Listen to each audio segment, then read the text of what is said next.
Alors, on reprend Bezrat Hashem. On va essayer peut-être aujourd'hui de terminer le 4e chapitre. Avant de commencer les 3 derniers paragraphes là de ce 4e chapitre, et par rapport à ce qu'on avait fait la dernière fois, je vais vous lire la remarque du Ramak. Eni roe seder ba Mishnah à Sefer Hazeh. Je ne vois pas quel est l'ordre dans la Mishnah de ce livre-là. Chez Arel parce que plus haut, Piresh Inyan à Klipot, on avait déjà expliqué plus haut le principe des écorces, c'est-à-dire le rapport au mal. Veifsik Beinyan Seder Otiot, et on s'est arrêté pour traiter du sujet des lettres. Vechazar les Inyan à Klipot, et maintenant on revient encore à cette notion de Klipot qu'on va voir aujourd'hui.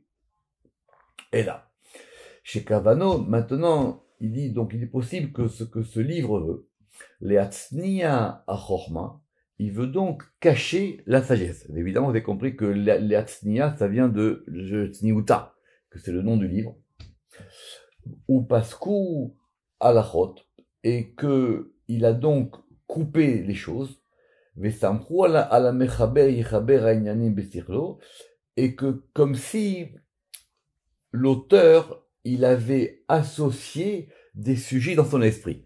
Donc c'est très intéressant parce que ça veut dire que, d'une part, le Ramak il a un problème de cohérence, qui voit pas du tout comment est-ce que les sujets s'enchaînent les uns après les autres, et que ça ressemblerait plus, s'il y a un auteur évidemment, mais en tout cas la rédaction du texte ferait penser que ça correspondrait comme une espèce de méditation. Comme si on passe, quand on médite, on passe d'un sujet à un autre sujet. Ce qu'on va voir aujourd'hui. Donc, on va commencer par voir ce dernier sujet ici, qui est le sujet de ces clipotes-là. Alors, donc évidemment, on va commencer par nous amener des versets. Premier verset. Vayiru bene Elohim et benot Adam. J'espère que vous en souvenez, il s'agit de ces fameux anges qui sont descendus sur terre et qui se sont accouplés avec des filles humaines. Et vous vous rappelez, c'était l'histoire des deux anges, Azazel, on a déjà parlé de ça plusieurs fois dans le Zohar, donc on nous ramène ce verset. Mais ce verset, évidemment, ici, on va le lire de façon très méticuleuse. Donc, Vayiru, et ils virent, bene Elohim, les fils de Elohim, et benot Adam, les filles de Adam. Alors, remarque, il fait remarquer que, donc, on a que les masculins, bene, ils proviennent de Elohim, ils sont appelés ici les fils de Elohim. Évidemment, d'après le Pshat, on va dire que ce sont des anges, mais en tout cas, ce sont des fils du degré de Elohim, et ils ont vu les filles de Adam, de degré de Adam. Alors, vous pouvez évidemment regarder, si vous avez dans une Bible, en Genèse 6.2, Vayiru bene Elohim et benot Adam, et donc ils ont vu les filles de Adam, qui tovot ena, parce qu'elles étaient bonnes. Rachid dit que, évidemment, c'est écrit tavat, c'est-à-dire qu'elles ont vu qu'elles apportaient du bien. Ena, elles sont, Vaikru lahem nashim, et ils ont pris pour eux des femmes, mikol asher bachaou, de tout ce qu'ils ont choisi. Et après, tout de suite, le verset dit que Dieu il est en colère parce qu'il dit c'est pas normal que les hommes ils se comportent ainsi. Donc voilà, ce verset il est plutôt, on va dire, énigmatique. On avait déjà vu plus haut, effectivement, une autre occurrence de ça, et Rachid dit que ce sont les fils Bene Asarim Vashoftim, les fils des princes et des juges, parce qu'évidemment, vous savez que Elohim, ça indique aussi dans la Torah un juge. Très bien. Donc pourquoi on nous ramène ce verset? Et tout de suite, ce verset, on va le confronter à un deuxième verset. Je vous ai déjà dit la dernière fois de faire très attention à ça, qui est marqué Aïnou Dirtiv. Aïnou Dirtiv, ça veut dire c'est ce qui est écrit. C'est quoi ce qui est écrit? C'est-à-dire que ce verset-là, il correspond à ce qui est écrit ailleurs. Et de quoi est-ce qu'on parle là-bas? On va tout de suite aller très loin dans la Torah. On va au début du livre de Josué. Vous savez que Josué, il va avoir pour mission de conquérir la terre d'Israël. Et donc, il y a le fameux épisode des explorateurs, j'espère que vous savez là-bas. Et donc là-bas, il y a marqué, Shenaim Anashim, donc il a envoyé 2 hommes, Meraglim, donc ils sont des explorateurs, Cheresh, les morts. Cheresh, ça veut dire littéralement qu'ils sont sourds. Alors, Shuraki, il a une très bonne traduction que j'ai repris ici, il dit que il les a envoyés en sourdine. C'est exactement le sens. C'est-à-dire qu'il les a envoyés de façon discrète. D'accord? Donc, qu'est-ce qu'on a? D'un côté, on a les Béné à Elohim qui voient les filles de Adam et on sent que c'est pas bon. C'est ça que le Ramak tout de suite, il a compris qu'ici, on parlait des clipotes.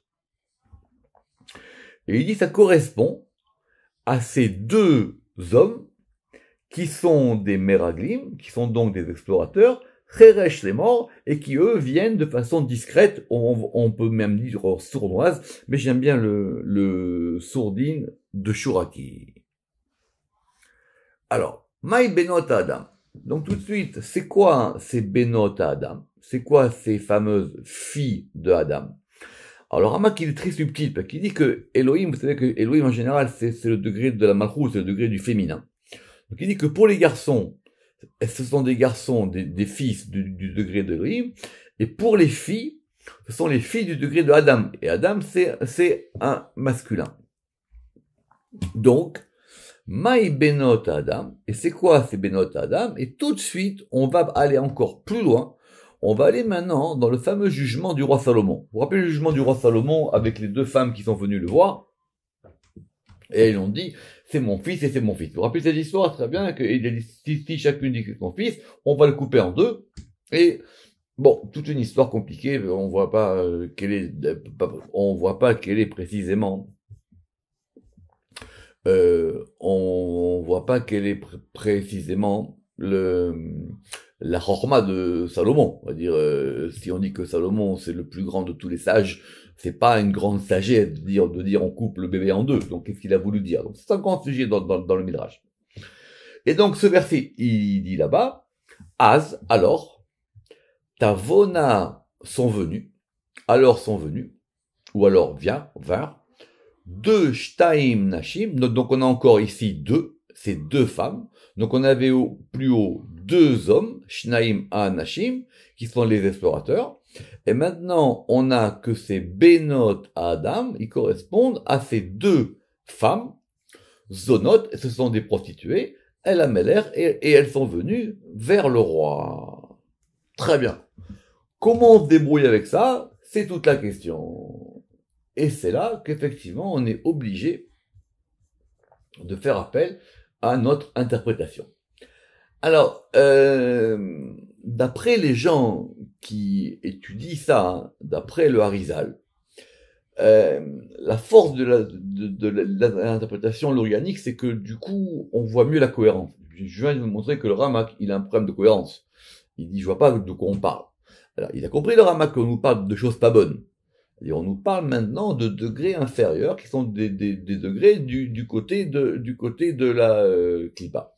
Ce que j'ai lu cet après-midi chez les commentateurs lourianiques, c'est que la transition, elle est plus claire. Pourquoi? Parce que une fois que dans le passage de la semaine dernière, on a bien déterminé l'enchaînement de Yud, Ke, Vav, Ke, à savoir que le Yud, il a fait le He, et que le He, il a fait le Vav. Le dernier He, effectivement, on n'en a pas parlé, mais en tout cas, nous on avait compris que c'était le Yud et le He. Le Yud et le He qui fait le Vav, le He qui est composé du Dalet et du Vav, je vais pas refaire le coup la semaine dernière. Donc, on a en gros établi la configuration supérieure. Quand on a établi la configuration supérieure, alors maintenant, il nous reste à traiter le problème des clipotes. Il nous reste à intégrer le problème du mal. Et que donc, ça serait donc plus logique. Alors, je sais pas si vous vous souvenez, on avait parlé de la différence qu'il y a entre la Torah du Ramak et la Torah du Harizal. Ici, c'est un bon exemple. C'est un bon exemple parce qu'effectivement, on voit bien que, d'après la Torah du Harizal, on a une vision, j'allais dire, un peu plus globale. Et du coup, on a une vision plus synthétique des choses et qui donne une profondeur de lecture que on n'a pas forcément. Alors regardons cette histoire, donc déjà tout de suite, il faut pas s'énerver, on va tout de suite voir cette histoire du jugement de Salomon, donc c'est dans les rois, donc c'est en roi 1, et roi 1, 3, 16. Pourquoi on a besoin de ça? Parce qu'effectivement, on va nous citer la suite des versets. Donc, elles sont venues, les deux femmes zonotes, vers le roi, Bata'amodna lefanav, évidemment le verset n'est pas cité dans son intégralité, ça on est habitué, et elles se sont tenues devant lui. D'accord? Et donc effectivement, l'une, elle a dit, voilà, lui c'est mon enfant, donc c'est toute la suite, et donc elle raconte l'histoire au roi, elle a dit donc, elle a pris mon enfant, parce qu'il y avait un enfant qui est mort, si vous vous en souvenez, donc le roi Salomon, il va trancher, et il a dit, parce qu'effectivement, une elle dit, c'est mon enfant, et c'est celui de l'autre qui est mort, et dans le verset 24, le roi Salomon, il dit, vous savez quoi, eh ben, très bien, maintenant, cet enfant, on va le couper, on va le couper en deux. D'accord? Donc, effectivement, la femme, donc, qui était la mère de l'enfant vivant, elle, tout de suite, elle a eu pitié, et elle a dit, non, écoute, moi, je veux pas voir mon fils mourir, je préfère que tu le donnes à l'autre. Et donc, du coup, c'est comme ça que le roi Salomon, il a su que c'était elle la véritable mère. Et le dernier verset, donc en 28, la fin, Vaishmeu kol Israël et Amishpat, donc tout Israël a entendu ce jugement, Achashaphat Ameler que le roi avait donc jugé, Vayiru mipnei Ameler, et ils ont eu crainte devant le roi Salomon, Kiraou Kichomat Elohim, parce qu'ils ont vu, ils ont vu, Kiraou Kichomat Elohim, c'est la suite, Kiraou Kichomat Elohim, parce qu'ils ont vu que la sagesse de Elohim, Bekirbo, elle est en son sein, la suite du verset, La Asot Mishpa. On relit. Donc, Vayiru ben Elohim et benot Adam, les ben Elohim, ils ont vu les filles de Adam. C'est ce qui est écrit à nous dirtif, Shenaim Anashim et Raglim, Cheresh Lemor. Donc, c'est-à-dire les deux hommes explorateurs qui sont venus, eux, en sourdine. C'est quoi ces benot Adam? C'est-à-dire, c'est ce qu'il est écrit, dirtiv, Astavona Shtaim Nashim, et alors sont venues deux femmes, Zonot El Ameler. Petit problème d'interprétation, si on dit que benot Adam, ça correspond effectivement à ces deux femmes, donc on pourrait penser que ce que l'auteur a voulu dire, que les Béné Elohim, ils correspondent aussi à deux hommes. Donc on a deux hommes par rapport à deux femmes. Donc on a maintenant deux masculins et deux féminins. Je reprends. Puisqu'on a dit que c'est Vayiru Béné Elohim, ils ont vu Béné Elohim et Benot Adam. Donc c'est ce qui est écrit ici, Shenaim Anashim et Raglim. Donc il y avait donc deux hommes explorateurs. Donc on comprend que ces Béné Elohim, ils sont deux. Et c'est quoi les Benot à Adam? Les Benot à Adam, c'est-à-dire les filles de Adam, ça correspond à ces deux femmes qui sont venues chez le roi. Beginehun dirtiv, et Beginehun apparemment c'est un masculin pluriel. Beginehun ktiv, et à propos de, il est écrit, donc deux de quoi? Ben, apparemment c'est deux de tout, ou c'est simplement les deux masculins ou les deux féminins. Il y a marqué Kiraou parce qu'ils ont vu, Kirochmat Elohim Bekirbo, parce qu'ils ont vu que la sagesse de Elohim, Bekirbo, est en son sein, à qui? Du roi Salomon. Point. On reprend le début du verset de ces deux femmes qui ont été se présenter au roi Salomon. Az Tavona, alors sont venus. Je ne sais pas si vous vous rappelez, on avait marqué cette notion de Az dans le Zohar plusieurs fois. Qu'est-ce qu'elle voulait dire? Est-ce qu'elle était du bon côté ou du mauvais côté? C'est quoi ça veut dire Az? Vous vous rappelez qu'on avait dit que Az c'était en même temps au futur, en même temps qu'il y avait plusieurs sur ce Az. Et ici, pourquoi est-ce qu'on nous a dit alors elles sont venues? Az Tavona. Pourquoi maintenant elles viennent? Alors, Az Vela Bekadmita et pas auparavant.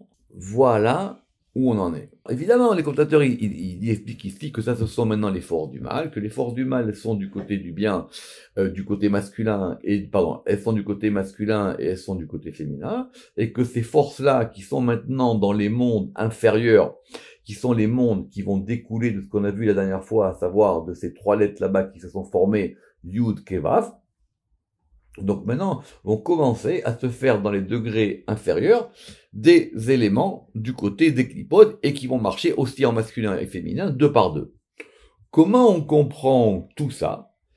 Par ce paragraphe qui, lui, est énigmatique, parce qu'effectivement, il ne correspond, parce qu'il a des mots araméens un peu compliqués. Alors, Bekistra des Kitouré des Figan, Trin mitrapkan avu l'ela, les tata nartu yartu afra, ibedu chulkatava de ava beou, atara de bulma ve itatar bekusta de inba. Vous avez vu que quand je le lis en araméen, vous voyez que ça rime. Il y a vraiment aussi une poésie dans le sifra des Sniuta. Alors le Ramak, il a évidemment des interprétations sur ces mots-là. Alors lui, il dit que Bekisra, c'est dans le palais. Dans le palais, Kitouré, on a déjà vu ce mot, Kitouré, parce qu'avec le tav, le tête, c'est souvent en chine, en araméen, donc ça serait les Kishurin, dans le palais des attaches. Pi'an, c'est-à-dire dans le palais des attaches, il dirait Ramak de la bêtise, c'est-à-dire des degrés qui sont complètement le contraire de la sagesse.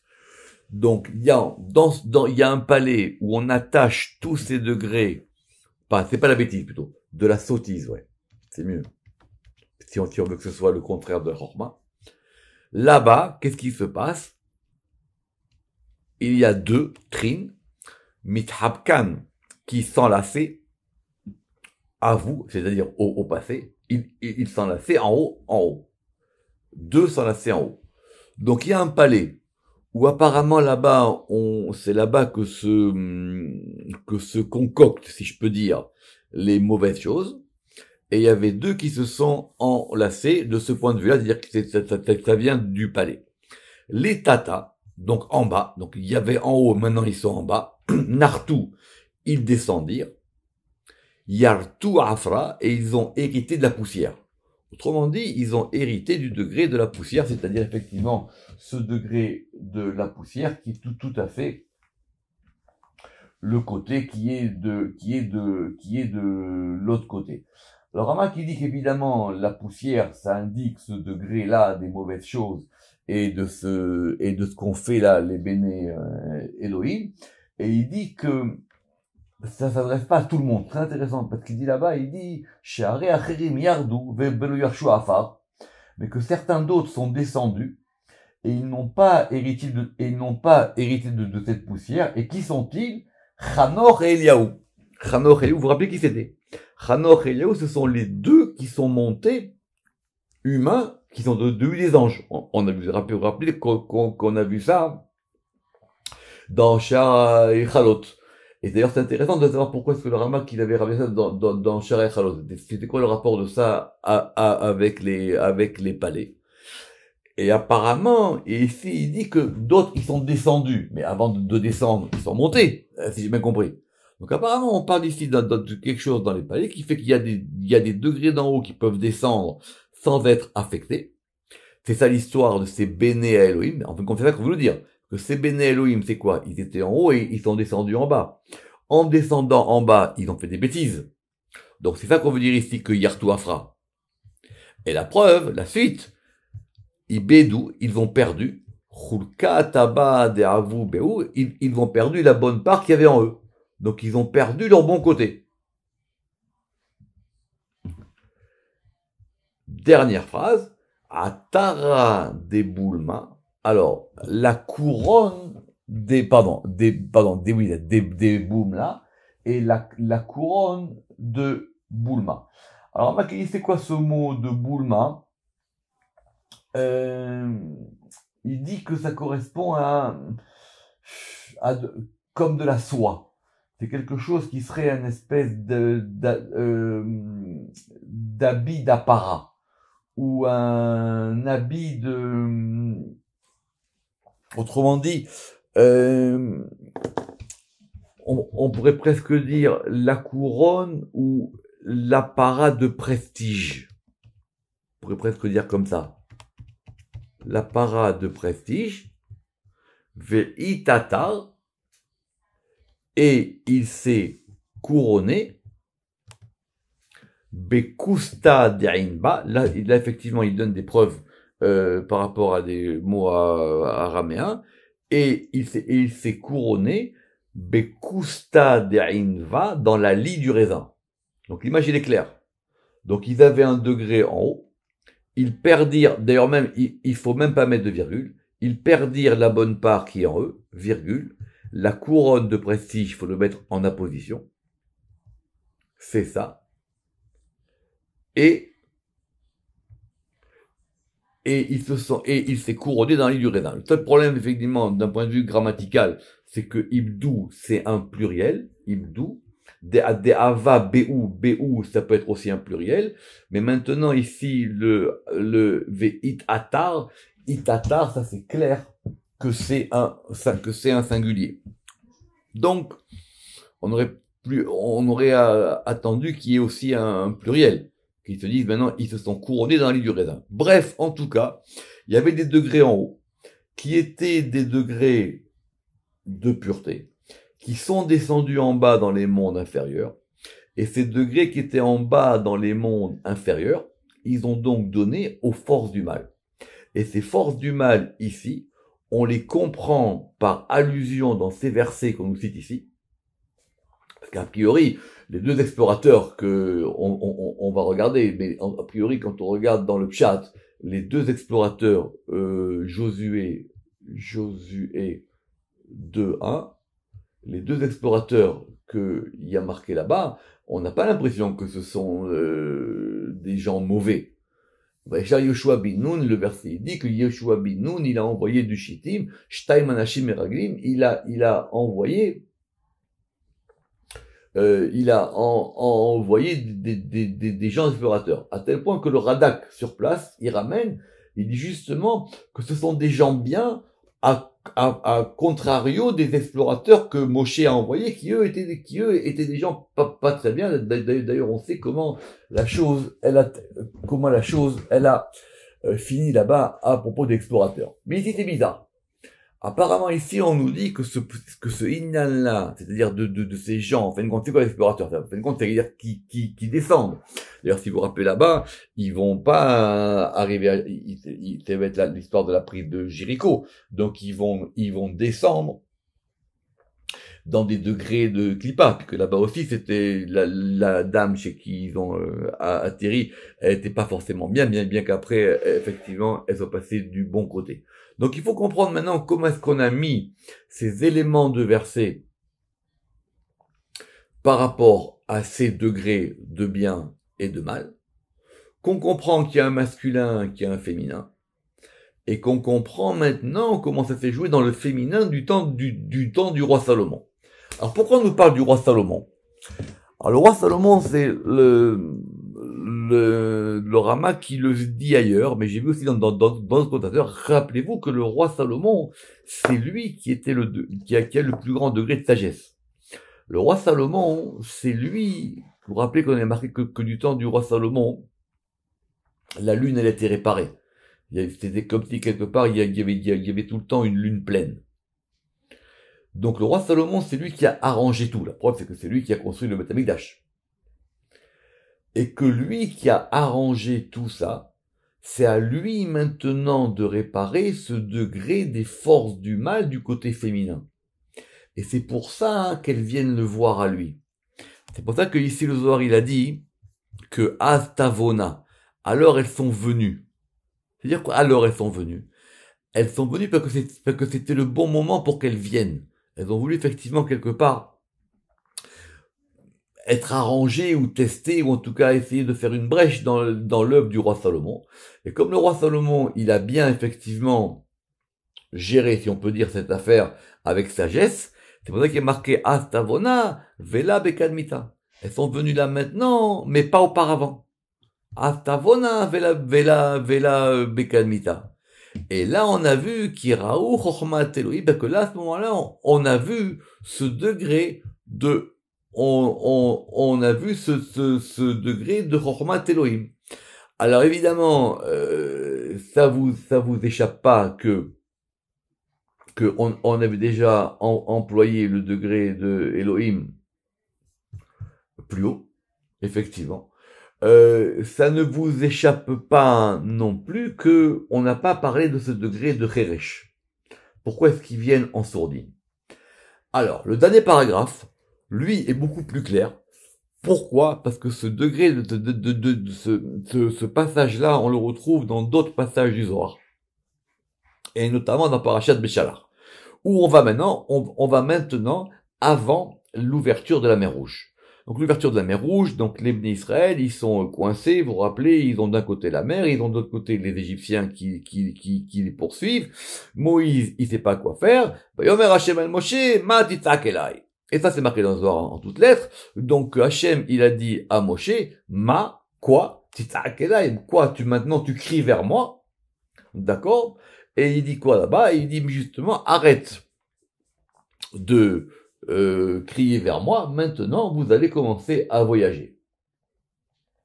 C'est quoi cette histoire? Le Zohar il explique, il dit parce que maintenant cette chose-là, elle ne dépend plus des degrés de la prière, elle ne dépend pas des degrés habituels, et cette chose-là, elle dépend du degré d'en haut, et là, Dafka, c'est ce que dit ici le Zohar qui est répété là-bas, ça veut dire maintenant, pourquoi est-ce que tu cries à ce degré de moi qui s'appelle Elai? Elai apparemment ici, c'est le petit visage, donc c'est pas la peine de faire ça, maintenant il faut s'adresser à un degré plus haut. Que l'ouverture de la mer Rouge, c'est un miracle quelque part plus grand que le fait de sortir d'Égypte. Et donc maintenant, tu dois t'adresser à des degrés supérieurs. Tout ça c'est expliqué dans Parashat Béchalar. Et donc la suite du verset, elle dit, Daber el Béni Israël, parle aux enfants d'Israël, Veïsaou, et que maintenant vous allez voyager. Alors le Ramak, évidemment, il est très très fort, il dit, parce que pourquoi il y a marqué Veïsaou? C'est-à-dire quoi maintenant que il voyage? Alors évidemment, parce que pourquoi le verset il dit Matitzak? Pourquoi est-ce que tu cries vers moi? Il dit simplement pourquoi est-ce que tu cries? Arrête de crier, arrête de pleurer. Maintenant, c'est le moment d'avancer. Cette chose-là, elle est à un degré beaucoup plus haut. Donc, il y a marqué là-bas, Hashem Yilachem Lachem B'Aravet Tarajou, j'espère que vous connaissez tout ça. Il est marqué que Dieu, il va faire la guerre pour vous, et vous allez vous taire. D'accord? Et donc, ce mot de Cheresh là-bas, il est le même mot qu'on a vu ici dans le verset de Cheresh les morts. Alors, vaïsaou, c'est-à-dire quoi voyager? Voyager, le Ramak il a dit, il faut que maintenant que votre prière, ou ce que vous faites, ça voyage dans des degrés beaucoup plus hauts. Il faut que ça monte à des degrés encore plus hauts.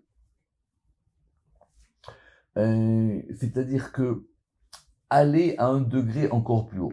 Le Ramak, il fait remarquer encore plus que la fin du verset, elle dit, Ela Taharishun. Taharishun, ça veut dire taisez-vous, c'est-à-dire vous vous tairez.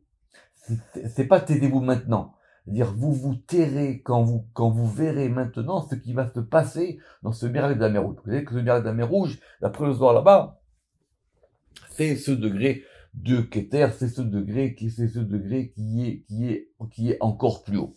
C'est ce que va nous dire ici la suite du Zohar. Des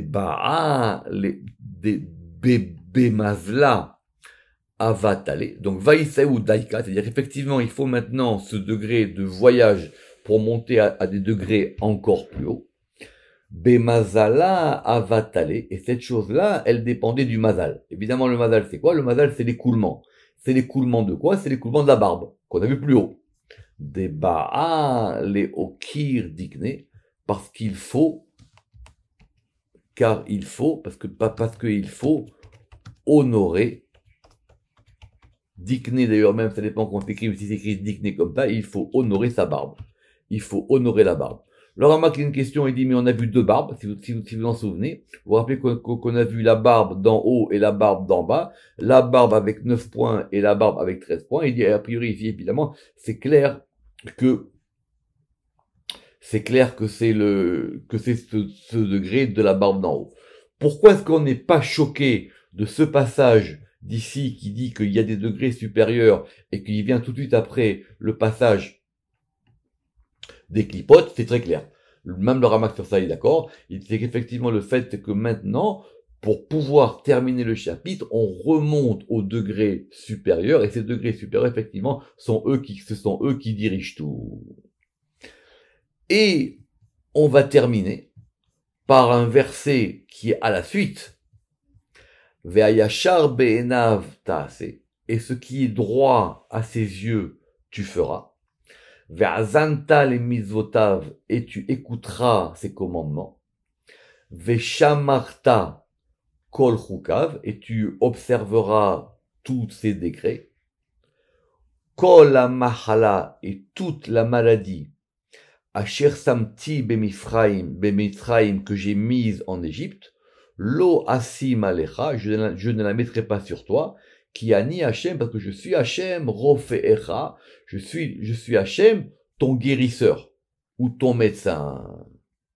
Adkan, jusqu'ici. Ça veut dire quoi, dit le Ramak? Le Ramak, il dit que ce degré du grand visage, Arich Anpin, c'est le degré de la réfoua. Parce que ce degré de la réfoua, il correspond à ce degré. Il est marqué qu'il y a Hashem Rofecha, Vadai Arichanpin Yu Baal Réfoua. C'est ce degré du grand visage qui est la réfoua. Parce que Arich, ça vient de Aruka. Aruka, c'est ce qui longe et ce qui guérit. Kiani Hashem Rofecha. Parce que je suis Yudke Vavke Rofecha, ton guérisseur, les Aï Daïka, à ce degré-là précisément. Donc on est reparti maintenant au degré supérieur de la barbe d'en haut qu'on avait vu au début. Dernière remarque avant de terminer. Pourquoi est-ce que maintenant parce que le verset il dit quand même Kiani Hashem Rofecha? Alors, ici, on voit bien que ce degré de Hachem, il peut des fois désigner soit le grand visage, soit le petit visage. Ça dépend comment ça fonctionne. Parce que le Ramak, il y a une question, il dit que quand il y a marqué là-bas, Vayomer Hachem el Moshe, Matitzak elai, qui c'est qui parle? Hachem, il dit à Moïse, qu'est-ce que tu cries vers moi? Ça veut dire apparemment, qu'est-ce que tu cries au degré de Elai? C'est ça qu'il dit ici. Ici, il y a marqué Elai, vers moi, Daïka. Et après, il lui dit, non, parle aux enfants d'Israël, Veïsaou, et qu'ils voyagent. Donc ça veut dire que maintenant, on veut leur dire qu'il faut s'adresser à un degré plus haut. Donc dans le Vayomer Hashem el Moshe, qui c'est qui parle? Est-ce que c'est le degré du bas ou le degré du haut? Vous réfléchirez à ça. Baruch Adonai Le'olam. Amen ve Amen.